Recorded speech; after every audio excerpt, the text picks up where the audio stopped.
আমাদের সরকারের কাছে একটাই এবং একমাত্র আপিল, দোষীকে যেন ফাঁসির শাস্তি দেওয়া হয়, আর অন্য কিছু না। ধর্ষণকারী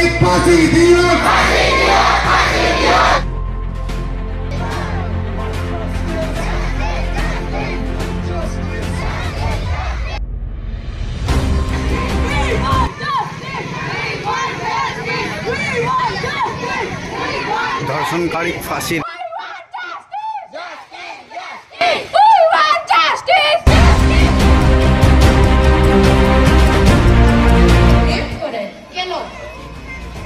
সমাজে আমি বলি নাই যে সব পুলিশ খারাপ, কিন্তু তদন্তে এমনও আছে এবং মহিলাও আছে।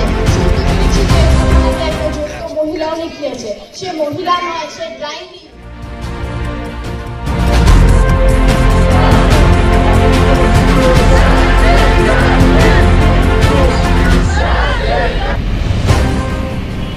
ধর্ষণকারীর ফাঁসির দাবি আর মহিলাদের সুরক্ষার উদ্দেশ্যেই আজকে আমাদের এই মিছিল।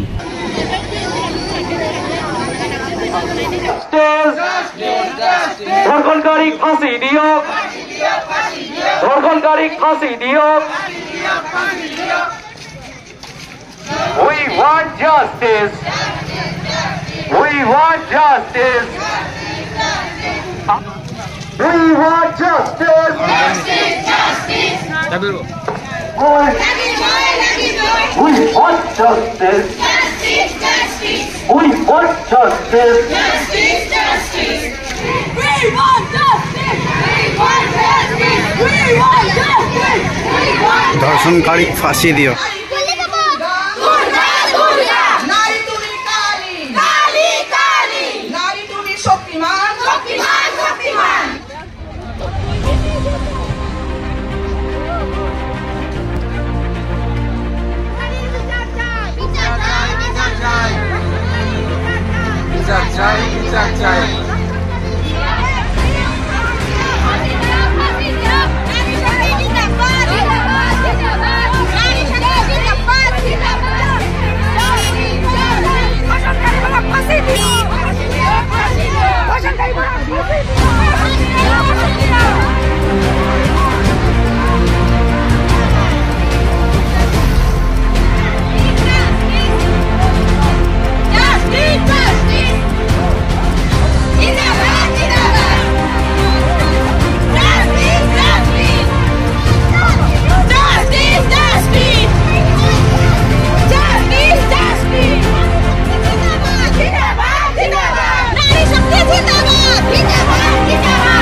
আজকে আমাদের এই আরজিকর হসপিটালে যে কাণ্ড হয়ে গেল, যে ধর্ষণ কাণ্ড হয়ে গেল, তার জন্য আমরা সবাই এখানে প্রতিবাদ করার জন্য একত্রিত হয়েছি। সবাইকে এখানে আসার জন্য আমাদের বন্দে ভারতী ফাউন্ডেশনের থেকে সবাইকে অশেষ অশেষ ধন্যবাদ। সবাইকে এখন যেতে হবে, তখনই আমাদের নারীরা এই সমাজে সুরক্ষিত থাকবে। খালি প্রশাসনের উপরে আমরা ভরসা করলে হবে না যে আমাদের বিপদে প্রশাসন সহায় করবে। আমাদের নিজের সবাইকে নিজের সুরক্ষার জন্য ধর্ষণকারী ফাঁসি দিও।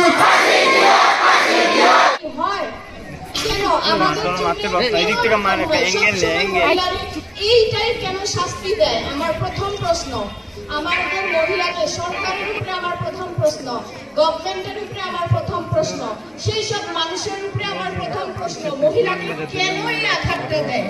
সব সময় শুনি মহিলাকে কিছু করলে তাকে রেপ করে। কেন কেন সমাজে আমি বলি নাই যে সব পুরুষ খারাপ, কিন্তু কতগুলি এমনও আছে এবং মহিলাও আছে।